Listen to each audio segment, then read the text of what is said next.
dalam satu kisah, kayu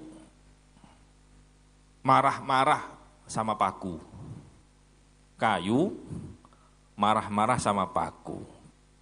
Katanya kayu, "Hei paku, kamu telah menyakiti aku. Engkau telah menusuk diriku. Teganya.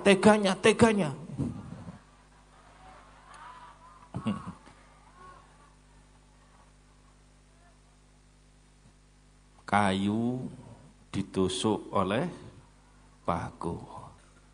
Kemudian pakunya menjawab, "Wahai kayu, jikalau engkau tahu bagaimana penderitaanku, jikalau engkau mengetahui perkara yang kualami, jikalau engkau tahu bagaimana sakitnya kepalaku ditempa oleh palu, niscaya engkau akan memaklumiku. Karena sesakit-sakitnya kamu ditusuk oleh aku, masih lebih sakit aku, kepalaku ditempa oleh palu." Maka orang sabar itu diantaranya ngerti bagaimana hakikatnya perkara. Supaya ngerti, ya kudu ngaji. Maka ngaji itu bukan hanya cerita-cerita, mendengarkan dalil, tapi bagaimana setelah ngaji kita menjadi orang yang lebih baik. Manisdada ilman walam yasdad hudan lam yasdad minallahi illa bu'da. Orang yang tambah ilmunya tapi tidak tambah hidayahnya, maka orang itu tidak tambah dari Allah, melainkan tambah jauh. Ada satu cerita para santri, ada seorang raja. Kenapa kok saya cerita? Ya, orang itu senang diceritai. Betul. Maka katanya pakar ahli Al-Quran, pakar tafsir itu, Al-Quran itu 80% lebih isinya cerita. Ceritanya Nabi Adam, ceritanya Nabi Ibrahim, ceritanya Nabi Zakaria, Nabi Yahya, Nabi, ceritanya iblis, ya ceritanya swarga, ceritanya neraka, itu cerita. Dan kalian pun waktu kecil kalau nggak bisa tidur biasanya diceritai. Maka kalau saya cerita, jangan-jangan nanti tidur semua malah. Ada seorang raja ini hobinya berburu. Ditemani oleh seorang teman karibnya, teman kecilnya. Dan kalau berburu dia tidak bawa pengawal, kurang asik. Dia cuma sama temennya aja berdua. Jadi nyamar, kemudian sama temennya ini kemudian keluar jauh masuk ke hutan, kemudian berburu. Dan temannya ini adalah orang yang bijak. Setiap raja mengalami hal-hal yang tidak enak selama berburu, maka temannya ini menasihati agar raja supaya bersabar. Pernah tatkala mengejar buruan, raja ini kepreset dari kuda, akhirnya jatuh. Mengerang kesakitan, temannya menghibur, "Wahai raja, sabar, pasti ada hikmahnya." Gitu. Satu saat tertusuk duri, mengerang kesakitan, "Sabar raja, pasti ada hikmahnya." Kemudian terkena pisau, "Sabar raja, pasti ada hikmahnya." Sampailah satu saat pada waktu berburu, mengendarai kuda dengan cepat di satu hutan itu, raja terjatuh. Dan saat itulah kemudian jarinya patah. Sakit enggak? Lebih sakit mana sama sakit hati? Patah hati sama patah jari-jari. Mengerang kesakitan. "Aduh, sakit, kata raja, sakit. Katanya temannya, "Sabar raja, pasti ada hikmahnya. Kali ini rajanya nggak bisa sabar. Sabar, awakmu enak. Aku sing ngrasakno, mosok drijiku potong jari ini sabar ada hikmahnya. Ono jari potong ngene iki hikmahnya dari mana? Hikmah dari Hong Kong. Marah akhirnya raja ini. Pulang, begitu pulang tidak reda marahnya. Akhirnya dia panggil pengawalnya. Pengawal, ada beberapa puluh pengawal. Tangkap temanku itu. Orang itu tangkap. Masukkan ke dalam penjara. Biar tahu rasa dia.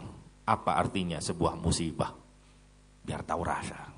Ditangkap akhirnya. Dimasukkan ke penjara. Begitu dimasukkan ke penjara, ditutup pintunya, dikunci. Kata temannya, pengawal, sampaikan kepada raja, salam sama raja.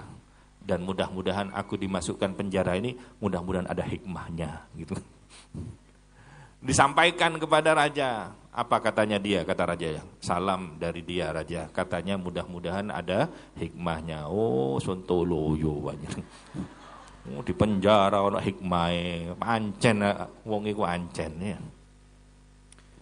Akhirnya rajanya tambah marah. Wis, aku gak butuh konco-koncoan. Aku gak butuh teman, aku bisa berburu sendiri. Aku tak budal dewi. Minggu berikutnya dia berburu sendiri. Asik berburu, mengejar buruan terus masuk. Akhirnya terlalu jauh masuk ke hutan. Sampai lupa jalannya pulang.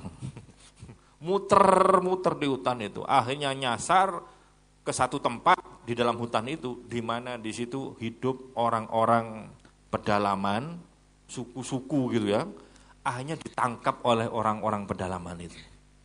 Dan orang ini, orang asing ini yang tidak lain adalah raja yang nyamar ini, dihadapkan ke kepala suku. Kepala suku, ini ada orang asing menyusup ke sini, ini. Kata kepala sukunya, cocok. Ini hari ini adalah hari di mana kita biasanya mempersembahkan tumbal. Kita gak usah beli sapi, ini aja kita tumbal ini kita hadiahkan ke berhala kita gitu kan.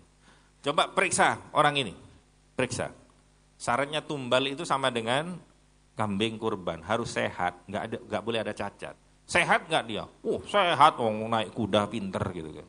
Coba periksa lagi, diperiksa. Siap, gimana? Sehat, cuma kekurangannya satu, jarinya patah.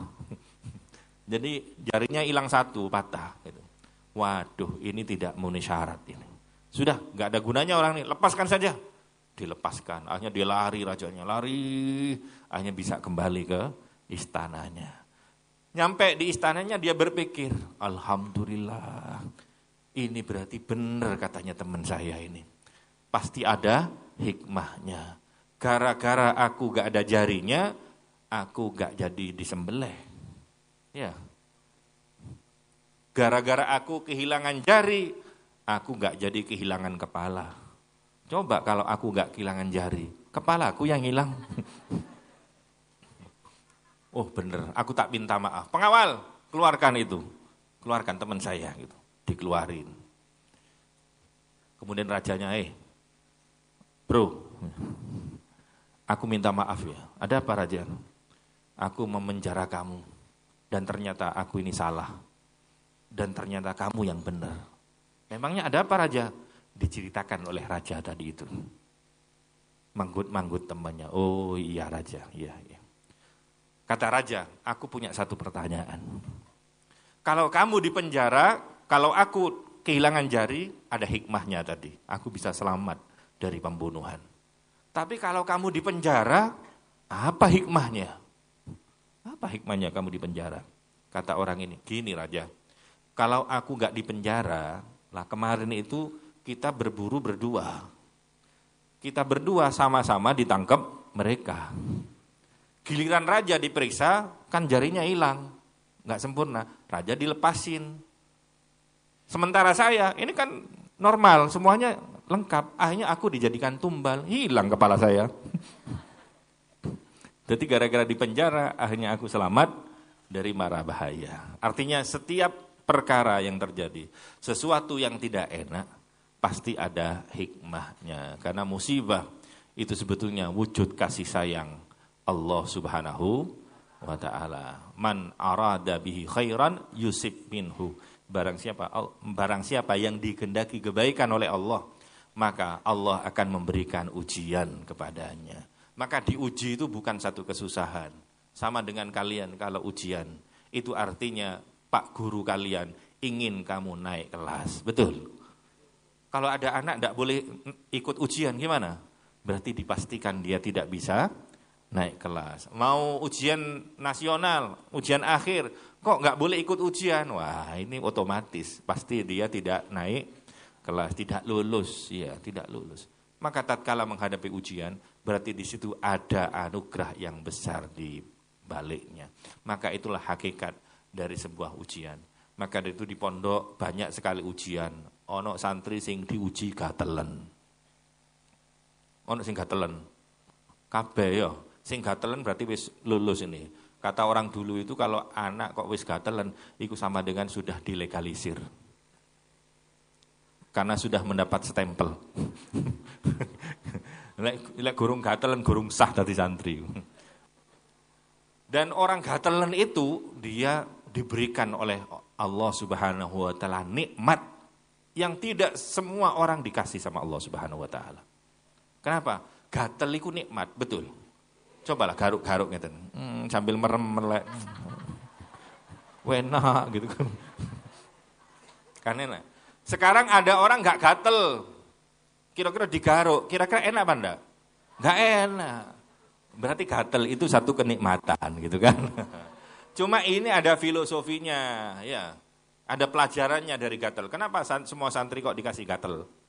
Ini ada pelajaran di balik gatel itu. Apa itu? Gatel itu adalah menuruti perkara sing enak. Gatel itu enak, lek dikukur enak. Tapi lek diterusno perkara sing enak iki, apa yang terjadi?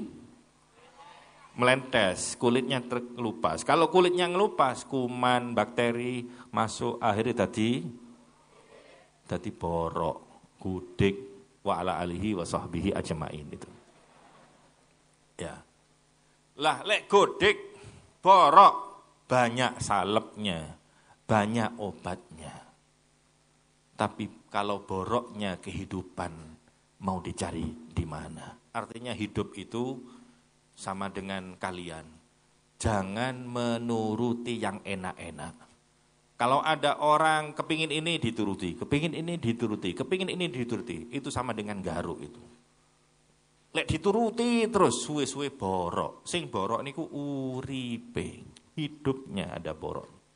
Lah kalau boroknya badan banyak obatnya, tapi kalau borok kehidupan mau cari obat kemana?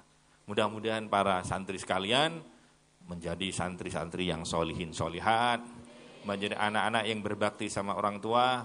Mudah-mudahan kalian semua menjadi pembela-pembela bapak ibu kalian nanti di akhirat di hadapan Allah Subhanahu wa ta'ala. Sehingga kalian bersama keluarga besar kalian semua dikumpulkan di surga bersama Rasul sallallahu alaihi wasallam. Audio Jungle.